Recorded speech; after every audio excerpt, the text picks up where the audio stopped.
주무셨죠? 그래도 기분은 좋아요, 나빠요? 기분은 좋죠. 솔직하게 어제 저녁 축구 보신 분만 손 한번 들어봐요. 세상에, 그 축구를 보고 어떻게 새벽기도 오셨어요? 저는 그냥 잤어요.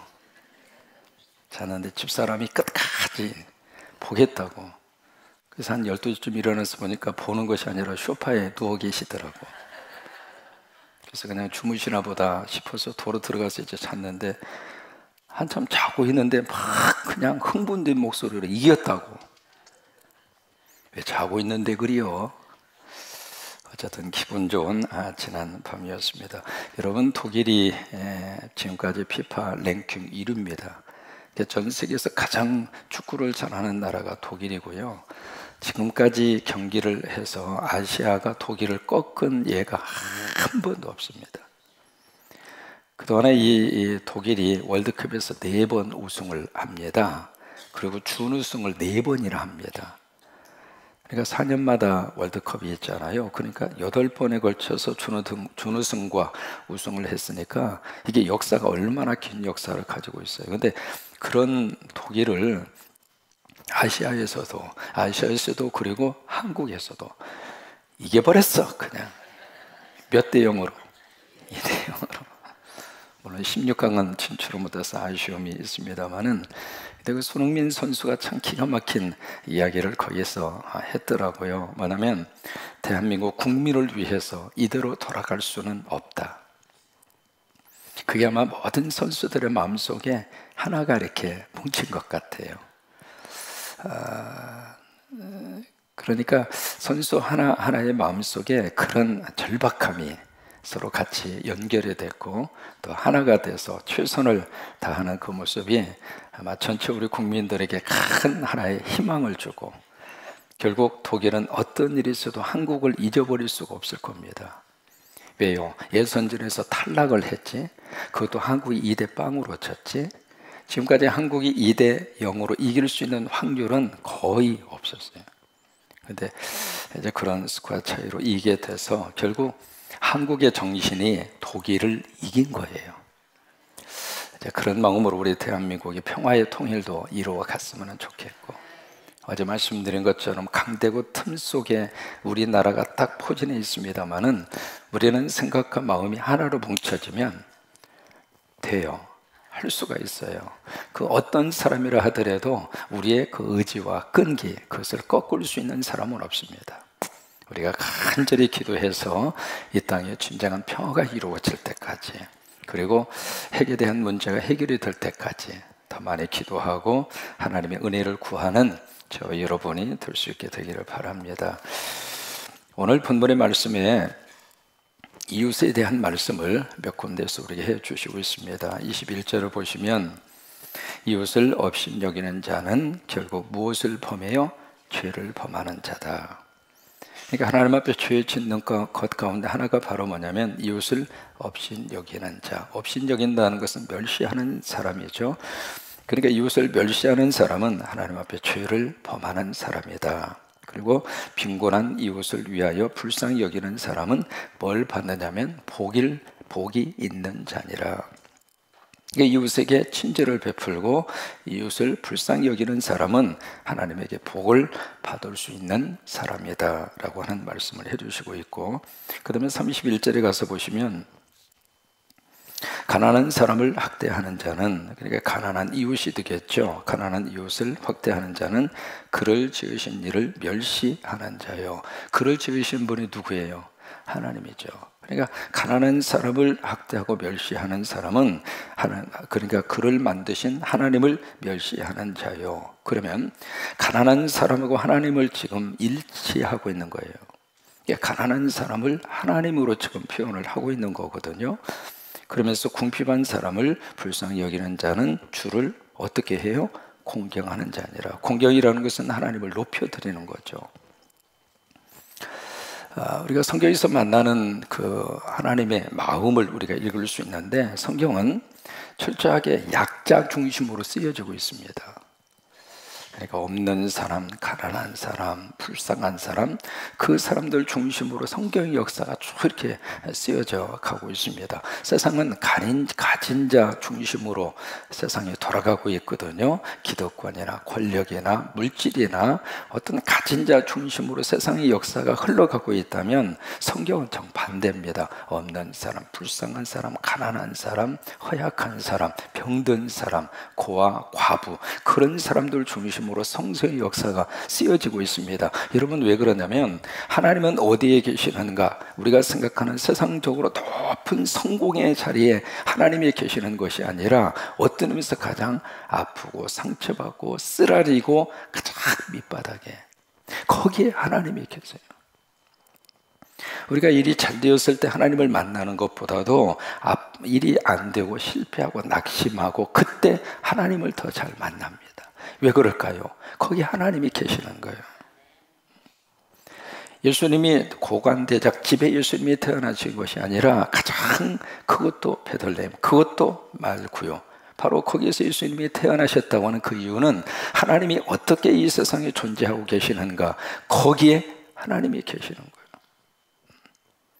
그래서 성경은 철저하게 약자 중심으로 성경의 역사가 그렇게 쓰여지고 있고, 두 번째, 성경은 어떤 중심을 가지고 있느냐면 이타 중심의 생각이 성경 속에 쭉 흘러가고 있습니다. 타자 중심이에요. 일반적으로 우리는 자기 중심이잖아요. 그래서 자기라고 하는 것이 너무 강한 그 속에서 우리들이 살아가고 있는데, 그래서 자기라고 하는 말, 자아라고 하는 것을 라틴 말로 에고라고 하는 말을 씁니다. 그래서 철저한 자기 중심 사람을 에고이즘이다, 그렇게 이야기하거든요. 그러니까 자기밖에는 몰라요. 저 사람의 형편, 사정, 그 아랑곳하지 않고 철저하게 나라고 하는 중심, 그 틀을 벗어나지를 못하는데, 성경은 나 중심으로 쓰여진 것이 아니라, 이기주의적인 중심으로 쓰여진 것이 아니라 이타적으로.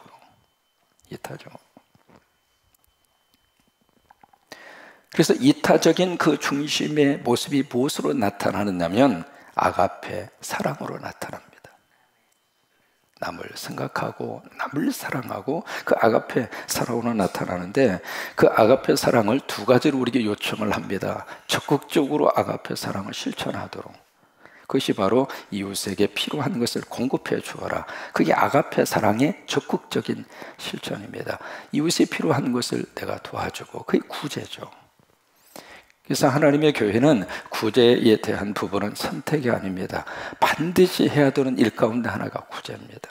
우리가 예산 쓰고 남으면 하겠습니다. 그건 성서적인 생각이 아닙니다. 먼저 하는 거예요. 내가 내 것을 쓸 것을 다 쓰고 나서, 그러고 나서 좀 여유가 있으면 남에게 돕겠습니다. 그것은 세상적인 논리고 세상적인 태도입니다. 하나님의 교회는 먼저 하나님의 일을 먼저 하는 거예요. 그 하나님의 일이 무엇일까? 필요한 이웃에게 구제의 손길을 먼저 내미는 거예요. 그 다음에 두 번째로, 이 아가페에 대한 이 사랑을 실천하는데 소극적으로 실천하는 방법이 있습니다. 그것이 바로 뭐냐면 이웃에게 해를 끼치지 않는 거예요. 그게 아가페 사랑의 소극적인 실천 방법입니다.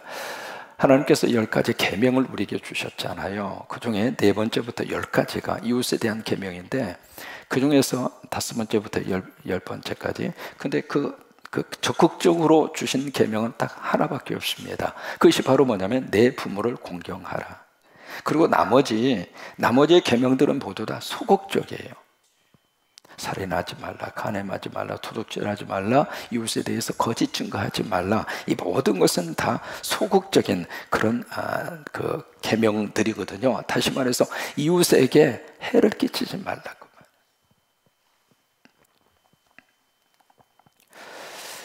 그래서 특별히 오늘 성경에 관심을 가지고 있는 사람이 누구냐면 가난한 사람들입니다. 없는 사람들, 그들에 대해서 이제 깊은 관심을 가지고 있는데, 여러분, 왜 가난이 생겼을까? 물론 이제 천재지변이라든지 아니면 어떤 게으름이라든지 뭐 여러 가지 이유가 있을 수 있습니다만은, 근데 가난이 생길 수밖에 없는 가장 큰 요인은 타인이 착취해 가기 때문에 가난이 생기는 거예요.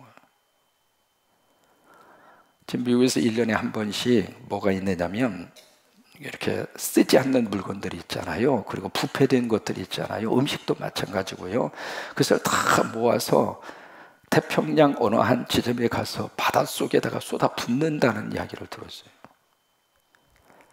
이게 무슨 얘기냐면 그 조금 어려운 사람들, 아프리카라든지 기타 가난한 사람들, 그들에게 좀 나누어지면 얼마나 좋을까. 근데 그런 생각을 안 하는 거예요. 뭐냐면 그것을 통해서 미국의 어떤 적정 가격을 유지하기 위해서 그것을 바닷속에 갖다가 쏟아 부어버린다고 하는 거예요. 지금 전 세계적으로 잘 살고 있는 나라들이 조금만 이렇게 베풀면 기아 상태, 지난주 말씀드렸잖아요. 66억 가운데 기근으로 죽어가는 사람이 8억이에요. 그러니까 5초에 한 명씩 굶어서 죽어가고 있는데 그들의 문제를 해결할 수 있는 능력이, 해결할 수 있는 가능성이 충분히 있음에도 불구하고 베풀지 않는 거예요. 왜요? 가진 자의 착취입니다. 그것 때문에 여기저기에 가난한 사람들이 생겨나게 되고 여기저기에 그런 약자들이 생겨나게 된 거예요. 이 가난에 대해서 그러면 하나님께서는 어떻게 우리에게 말씀을 하시는가? 몇 가지 성경적인 대책을 우리에게 주십니다. 첫째로 가난에 대한 성경적인 대책. 첫째는 토지의 영구 매매 금지입니다. 구약 성경에서 그 땅에 대한 부분을 우리에게 말씀을 하시면서 그 땅은 절대적으로 소유권이 누구에게 있느냐면 하나님에게 있어요. 땅은 하나님의 것이에요. 우리가 성할 때 이 땅이 내 땅입니다. 내가 살아있을 때만 내 이름 석자 거기에 써서 등기부에 이름이 올라가 있는 것 뿐입니다. 그 땅에 대한 영원한 소유주는 누구냐면 하나님이세요. 그때 성경에서 땅이라고 하는 말을 쓸 때 우리가 생각하는 땅을 의미하기도 하지만 땅은 무엇을 의미하느냐면 나를 의미합니다. 내가 바로 땅에서 왔잖아요. 여러분, 나에 대한 소유는 누구에게 있는가? 하나님에게 있다, 그 말이에요. 영원한 나의 소유는 하나님에게 있어요. 그 다음에 두 번째, 가난에 대한 성경적인 대책이 희년제도입니다. 그리고 50년이 되면 원래 주인에게 다 되돌려 주어라. 어떤 일이 있어도 본래 주인에게 아무 대가를 받지 않고 되돌려 주어라. 세 번째가 고리대금업을 철저하게 금지합니다. 그리고 네 번째로 바로 형사 취수 제도라고 하는 제도를 그들에게 도입을 시킵니다. 뭐냐면 형이 결혼해서 살다가 자녀가 없이 죽으면 동생이 형의 아내와 더불어서 이 형사 취소제라고 하는 제도거든요. 그것이 바로 뭐냐면 가난을 없애기 위한 성경적인 방법이에요. 두 번째는 복지 프로그램을 성경 속에서 우리에게 말씀을 하셔요. 그 중에 하나가 이삭축제입니다. 추수를 할 때에 다 싸그리 전부 다 추수하지 말고 모퉁이에 있는 것은 그대로 남겨두어라. 지나가다 나그네가 좀 따먹을 수 있도록, 가난한 사람이 좀 추수할 수 있도록, 그래서 좀 이삭을 좀 흘려놓고 그것을 주워서 먹고 살 수 있도록. 저도 어렸을 때 이 이삭 축제 참 많이 했습니다. 추수가 끝나고 나면 보리밭에 가서 막 보리 이삭을 줍기도 하고, 그리고 이제 벼 추수가 끝나고 나면, 수확이 딱 끝나고 나면 벼 이삭을 줍기도 하고. 그런데요, 사람보다 더 영리한 것이 쥐입니다. 쥐.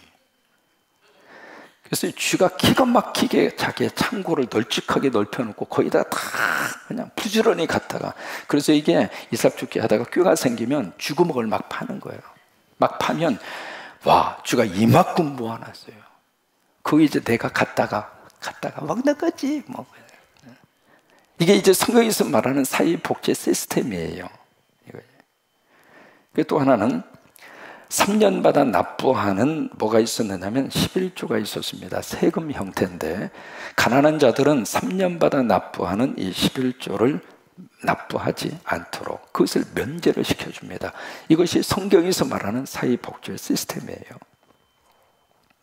세 번째로 가난한 자에 대해서 뭐라고 말씀을 하시는가? 바로 가난한 자를 돌보는 것이 이웃사랑의 증거다. 그렇게 말씀을 하시고 있다. 우리가 예수님을 만나면 우리 눈에 들어오는 사람이 있습니다. 누구냐면 이웃이 보입니다. 예수 믿기 전에는 이웃이 안 보였거든요. 근데 예수 믿고 나면 이웃이 보이는 거예요. 그 대표적인 사람이 삭개오예요. 삭개오. 여리고에서 살고 있었던 사람이잖아요. 이분이 예수님을 딱 영접을 해요. 딱 영접을 하고 나서 참 삭개오가 천마디가 있습니다. 뽕나무에 올라가 있을 때 그때 예수님이 지나가시다가 삭개오 이름을 부르잖아요. 이름을 부르면서 삭개오야 속히 내려와라. 그러니까 삭개오의 보인 반응이 급히 내려옵니다. 여러분 거기에 그 행동에 참 기가 막힌 표현을 쓰고 있습니다. 속히 내려와라. 그러니까 아이고 오늘은 말고요 한 10년 후에 내려갈게요. 그 태도가 아니에요. 속히 내려와라. 그러니까 삭개오가 급히 내려왔어요. 그러면서 예수님이 오늘 내가 네 집에 유하여야 하겠다 그 말씀을 하십니다. 그 이야기는 바로 뭐냐면 내가 네 집 신방 갈게 그 말이기도 하지만 삭개오의 영혼 속에 주님이 들어가시겠다 그 말이에요. 여러분 예수님이 내 안에 들어오시는 것이 축복이잖아요. 그것이 바로 영접이잖아요. 그래서 내가 네 속에 들어가야 하겠다. 근데 들어가는 것으로 끝나지 않고 유하여야 하겠다. 유한다는 말은 스테이 한다는 말입니다. 함께 살겠다 그 말이에요. 오늘 하루 주님과 함께 사는 거예요. 그러니까 삭개오가 너무 거기서 은혜를 받은 거예요. 삭개오가 거기서 완전히 영적으로 거듭남의 역사가 나타나게 된 거죠. 딱 거듭나고 나서 삭개오의 눈에 이웃이 보인 거예요. 그 전에는 이웃이 안 보였습니다. 로마 정부의 시스템 속에서 사람들을 고용을 해서 무슨 어떻게 돈을 모았느냐면 일정한 액수의 세금을 그들에게 정해줍니다. 그래서 주민들에게 어느 정도 세금을 징수를 해라. 그러면 이 세관원들은 나름대로의 능력껏 그냥 세금을 막 그러니까 상한선이 없이 막 모으는 거예요. 능력껏. 그래서 로마 정부에서 요구하는 세금 딱 주고 나머지는 다 자기가 착복을 하는 거예요. 이게 공개적인 도덕 시스템이에요. 그게. 그러니까 삭개오가 얼마나 그 사람들에게 그렇게 주민들에게 비난을 많이 받았을까 그 생각을 해볼 수가 있잖아요. 근데 그랬던 사람이 예수님을 영접하고 변화를 받으니까 삭개오의 눈에 이웃이 보이는 거예요. 그래서 딱 변화받고 나서 삭개오의 첫 마디가 내 재산의 절반을 가난한 자들에게 주겠습니다. 그게 눈에 들어온 거예요. 저는 우리 성광교회가 이제 66주년이 되잖아요. 우리 교회가 정말 지금까지도 그렇게 해왔습니다만은 앞으로 더 많이 어려운 이웃들이 우리 교회의 눈에 자꾸 이렇게 보였으면 좋겠어요. 우리 교회를 주변으로 살고 있는 많은 사람들, 월명동뿐만이 아니라 이 군산 지역에서 살고 있는 어려운 그 이웃들이 자꾸 우리 교회 눈에 자꾸 들어와. 여러분 그게 은혜 받은 증거입니다. 그게 보이지 않으면 우리 안에 예수의 영성이 자꾸 사라지는 거예요. 우리가 신앙생활 하면서 자꾸 내 것만 챙기려고 하면 그것은 성령의 생각이 아닙니다. 자꾸 이웃에게. 그래서 예수님의 이름으로 흘러가는 것이 많아야 축복이에요. 시골 교회에 아주 허름한 그 집에 서로 이제 오손도손 단란하게 살고 있는 한 가족이 있었습니다. 그런데 그 집의 가장이 폐결핵 3기 판정을 받고 각혈을 합니다.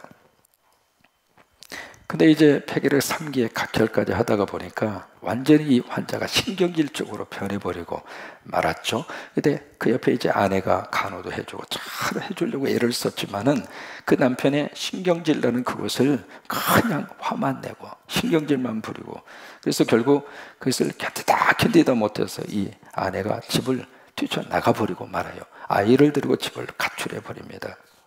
그러다 보니까 이 남자 환자 혼자서 그 외로운 그 집에서 병화와 싸우면서 투병 생활을 해요. 근데 그 사실을 누가 알았느냐면 바로 그 옆에 있는 교회의 전도사님이 그것을 알게 됐어요.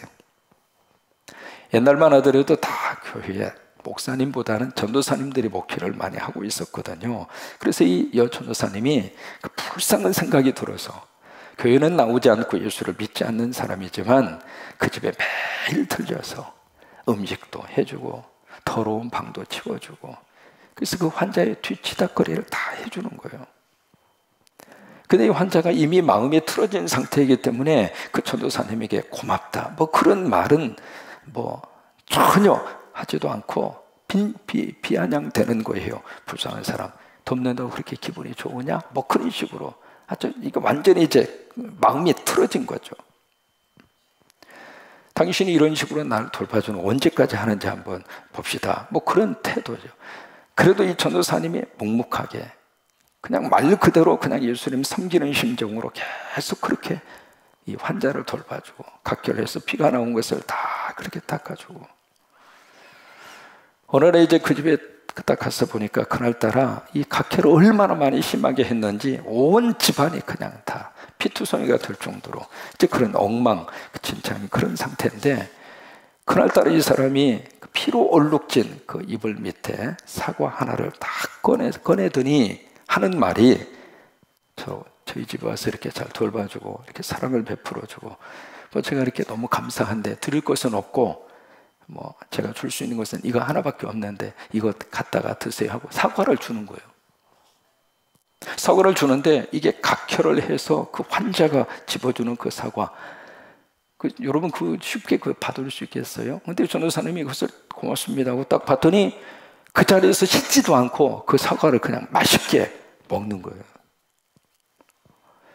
그 모습을 가만히 지켜보고 있던 이 사람이 그 전도사님의 손을 꽉 잡더니 목을 놓아 울면서 고백을 합니다. 내가 나쁜 놈입니다. 나 이렇게 사랑을 베풀어 주셨는데, 나를 이렇게 진심으로 사랑을 해주고 나를 이렇게 진심으로 다가와서 나를 돌봐주시는데 내가 그 진심을 몰랐습니다. 내가 나쁜 놈입니다. 저도 이제 예수님 믿겠습니다. 그래서 그 옆에 있는 교회에 나가서 신앙생활 지금까지 잘하고 있대요. 여러분, 이웃에게 다가서는 그 순간 주님이 그 영혼을 받아주십니다. 오늘 21절 말씀 다시 한번 읽으실까요?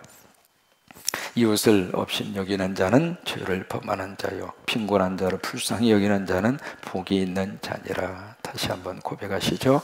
이웃을 업신 여기는 자는 죄를 범하는 자요, 빈곤한 자를 불쌍히 여기는 자는 복이 있는 자니라. 아멘.